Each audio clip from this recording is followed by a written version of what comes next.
Welcome back on the show. It's time for our quality time interview and opportunity to spend a little extra time with our next guest, Dusty Thompson, the head coach of the Centralia girls basketball team, with us now.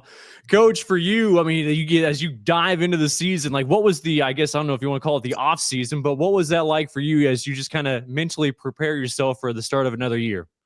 Oh, I think I coach football too, so there's not a big break in there, but take a few days and kind of make sure I know where we want to start. And when we play in the summer, so I've kind of got an idea, of where we're at and what we're going to do. But just getting those girls back into the swing of things. They went to state in volleyball, so it takes a little bit, I think, for them and me both to get back into the flow.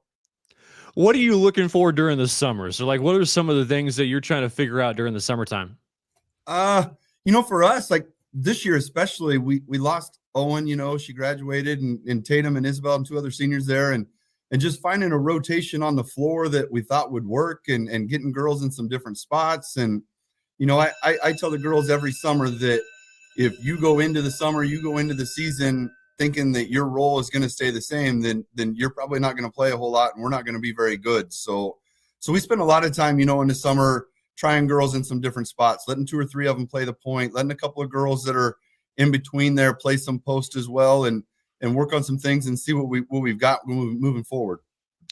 You talk about, the girls trying to find their own role. Like, like in your opinion, like, is that I don't want to say an easy process, but like, when do they kind of like own that and like dive in instead of like you just telling them, hey, this is what you're going to do? Like, do you notice like that growth?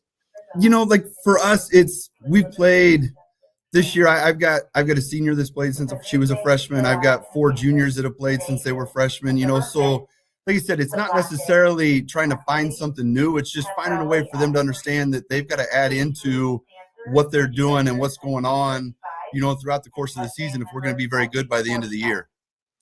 What are those first few weeks of practice like? Like, what are you trying to implement? For us, it's a lot of defense. We talk all the time. We'll find a way to score, but if we can find a way to keep them from scoring and find a way to get some transition points, then that's a big deal for us. I'm a big defensive guy, and defense leads to offense, and we'll find ways to score in a half court offense that we've got to. But the more stops we get, the easier it seems to be at the other end of the floor. Your defensive strategy, like where did it come from, and what do you try to imply with your girls, just as far as getting your defensive mindset? Like for us, we've got some speed, we've got some size, and trying to mix match some things in there that we think we can do as far as trapping or running the floor and doing different things. For us, it's a big part of our offense is that defense. And like I said, just getting those girls to buy into the fact that it's got to be as hard and as fast as you can go while you're on the floor. I know the seasons, they just keep flowing, but I mean, you go back to last year, I mean, in winning that state championship, Coach, that experience and what it went through, because you guys have had a lot of success, but able to finish off one of those years. What was that experience like for you and the girls? It was a lot of fun. We had some seniors that were there as freshmen when the girls got beat by 2 against Pretty Prairie, with their freshman year. And to watch them, I said in an interview last year, to watch those 3 grow and develop throughout the 4 years and find a way that last game to make sure that they found a way to get a win before they left here was pretty cool. I think a lot of people sit back and they see that, okay, an undefeated season, it must have been easy. So like for you, like how tough is it to go through an entire year? I mean, you talk about, your 26 games to keep that focus and just to keep that drive. How tough is it? I'd say at times it's difficult, but that group of girls we had last year, we played, I said, I think we played 6 games or 7 games against teams that made the state tournament and 5 against teams that played in the championship game. So those girls had a reason every night when they stepped on the floor to go out and prove what they were capable of doing. So there was never really a lapse in there because they just knew that they were going to have to continue to compete every night. And sports are just so cool because, I mean, the year before you guys fall in the semifinals to Little River, then you see him again in that championship game. I like that meaning that, I mean, just playing a team like Little River and the team that got you and then be able to get past them the year next had to feel pretty good. Yeah, it did. They're a great team. They've got a great coach over there and girls that can play and they're competitive just like we are. And, so that 2 years ago, I felt like after the game, going back and watching, there were some things we could have done different, maybe, to give us a little better shot. And so we made sure that we were in a position last year that we had those things in there and we could do some of those things, and it worked out for us. You mentioned earlier Owen Dieters. Like, I mean, what's that? I guess the post Owen Dieters experience been like so far early on in practice? It's been pretty good. I love Owen to death, and Owen did a lot of great things. But there were times I thought last year where when we struggled or something, the ball, we weren't getting a lot of offensive going. Owen just took over, and it was great because we didn't have to worry about anything. And those girls didn't have to worry about anything, and that was probably my biggest concern offensively going into the summer was what were we going to do without her.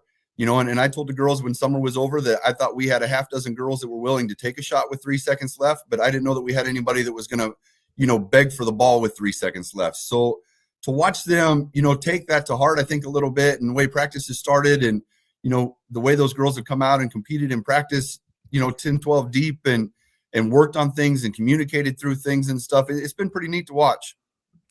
Dusty Thompson joining us here, the head coach of the Centralia girls basketball team. Now, you're a Centralia guy, right? Yes. So, what is it like for you, like being from the town and then now being the head coach? It's cool, to get to come back, like you said, coach football too, and did track for a little bit, but just to come back and be involved in the same things that I enjoyed when I was here and competed in and stuff and helping these kids out has been a great experience. Did you always know that you wanted to be a coach? No, actually, my degree is actually to be a game warden. So I did the transition to teaching.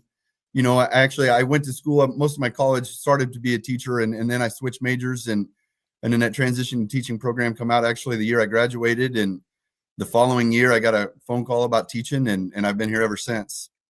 So when you're not practicing basketball, do you ever give the girls tips on hunting or conservation or anything like that? Oh yeah, actually we practiced yesterday morning.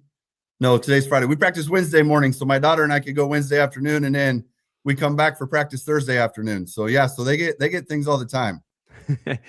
You talk about the evolution of not only girls basketball, but just basketball in general at the high school level here in the state of Kansas. I know now there's more games available to you if you want in your regular season. They've combined sites for, state tournaments. Do you kind of like the way things are trending right now for basketball in the state of Kansas? Yeah, I think so. It'll be interesting to see when we get to that first state game where we end up. We could be there. There's not anything real close to us, but it's still better than leaving here on a Tuesday morning to go to Dodge City and staying there until Saturday if you make it that far. So I think it'll be good for us in the long run. We don't have to travel quite as far early on, so it'll be neat to see how this works out. What about the shot clock? Have you seen it trickle down even to your classification a whole lot so far? We used it last year, and I tell people all the time it doesn't affect us. If we've got the ball 30 seconds into the shot clock, we probably turned it over already, so it doesn't matter. But it is. I've seen teams use it to their advantage. I've seen teams when we don't have a shot clock, all of a sudden playing a 1A game somewhere that our girls struggle to slow things back down at times, or playing a game where somebody else is used to slowing it down because they don't have the shot clock. And so that transition back and forth has been a little different. It took a little while to get used to last year, but I think in the long run, it'll be good for the game. Do you like the pace that it brings, though, with the shot clock? Yeah, I do. That sped up a little bit, forces teams to have to do things. I'm a huge man defensive guy. I dislike his zone. I joke around all the time that I should quit if we spend an entire quarter in his zone sometime. So those teams that are in a 3-point game with a minute and a half left, all of a sudden you can't just, you set in that zone and waste 30 seconds. It makes it a little more difficult. So I think teams have to adjust to what they do as well. And it's, like I said, it's kind of neat to see how teams play that differently when you play different schools. All right. So man-to-man defense, what are some of your tips and advice that make a really good man-to-man? Communication. We talk all the time. If you are not 5 girls on the floor, not communicating, and they're not on the same page, somebody's probably hitting a layup somewhere or a wide open shot. And it comes down to simple. I tell the girls all the time, they come to class and it doesn't matter if it's my class or somebody else's, somebody's talking about how you can't get them to shut up in class sometimes, and then you get on the floor and all of a sudden nobody wants to say anything. So we preach communication every day and everything that we do, passing drills, communicate, shooting drills, communicate, our defensive shell drill, you've got to communicate, so we communicate clear through practice the entire time. And I think that's probably the biggest thing. How tough is that getting that communication across? Because like you said, there's some girls and just boys even too, their personalities are not talkative. So how do you get that across on the floor? Well, I tell the girls, you don't have to be the loudest one out there and you don't have to talk all the time, but the 2 girls around you should know what you're doing. I'm not telling you got to yell and scream, but But I don't care how good you are. If you can't communicate on the floor, you're going to have a hard time playing defense, and it's going to show real fast. So, just the simple things of telling people that a screen's coming. Sometimes that's all you've got to do, but you've got to be able to do those little things. Hey, Coach, appreciate your time and best of luck the rest of the way. Sounds good, Cole. Appreciate it.